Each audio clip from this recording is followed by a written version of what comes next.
ministre. La parole est à Monsieur Christophe Naegelen. Merci Monsieur le Président. Monsieur le ministre de l'Éducation nationale, de la jeunesse et des sports, alors même que nous préparons Paris 2024 et après avoir réussi les Jeux olympiques de Tokyo, où vous avez mis en avant le modèle éducationnel sportif français, en oubliant légèrement son monde associatif, je veux vous interpeller sur une problématique qui concerne nos sportifs sur tout le territoire. L'exemple de Clémence Beretta est tout sauf un cas isolé. Cette athlète vosgienne, Romary Montaine, multiple fois recordwoman de France, se retrouve aujourd'hui, tout comme de nombreux autres sportifs français, dépourvus de l'aide directe aux athlètes du fait de la politique et des nouveaux critères mis en place par l'Agence nationale du sport. Cette nouvelle politique entraîne la suppression de cette aide, alors même que certains d'entre eux ont participé aux Jeux olympiques l'année dernière. Non seulement c'est une incohérence en abandonnant ceux qui progressent, mais c'est aussi un manque de suivi et en fin de compte, une aide qui est ciblée vers les déjà très bons.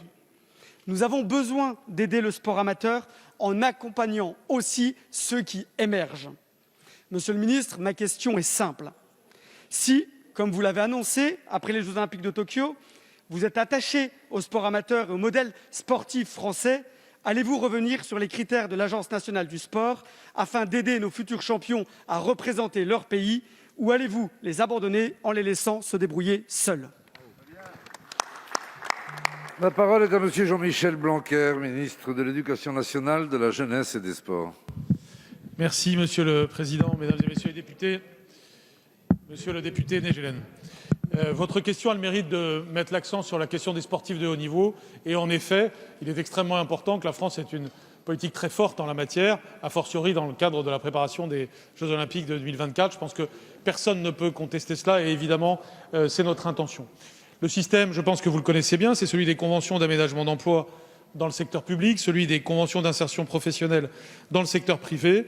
Et la logique est que le sportif concerné ou la sportive de haut niveau travaille à temps partiel et mis à disposition de sa fédération avec une compensation de l'État vis-à-vis, au travers de l'Agence nationale du sport et de la fédération concernée, vis-à-vis de l'entreprise qui emploie le sportif de haut niveau. Ces conventions, bien sûr, reposent sur des critères. Il faut être sur les listes ministérielles de haut niveau. Elles comptent 4 catégories. La catégorie élite, il faut figurer alors parmi les 8 meilleurs sportifs mondiaux. La catégorie senior, être dans les 30 meilleurs de sa discipline. La catégorie relève, c'est-à-dire les espoirs. Et puis la catégorie reconversion. À ce jour, il y a 500 CAE ou CIP qui concernent des sportifs sur une liste, majoritairement au sein du cercle de haute performance, qui est dirigé, comme vous le savez, par Claude Onesta, et qui regroupe les meilleures chances de médailles olympiques et de médailles paralympiques pour les Jeux d'été et pour les Jeux d'hiver. Ces listes sont établies sur des critères de performance sportive. Elles sont proposées par chaque fédération et l'Agence nationale du sport et mon ministère les valident. Un sportif qui ne rentre pas dans ces critères ne peut pas être sur la liste, ou il peut même en sortir, même s'il parfois il peut faire partie aussi de l'équipe de France. Donc nous suivons évidemment le dossier que vous évoquez, celui de Clémence Beretta. Nous savons qu'elle sera à partir du 1er janvier 2022 en liste collectif nationale, et donc elle pourra être reconduite sur un CIP. Vous avez saisi l'agence, d'ailleurs, je le sais, il y a 3 semaines, puis le ministère, il y a 2 semaines, et donc nous sommes au fait de sa situation. En conclusion, je dirais que, sans remettre en cause la règle qui s'applique à tous, et le sport de haut niveau, c'est aussi le respect des règles, nous sommes en lien avec la Fédération française d'athlétisme pour que cette jeune athlète puisse continuer à s'entraîner dans de bonnes conditions. Et évidemment, nous aurons une politique volontariste pour les sportifs de haut niveau. Je vous remercie.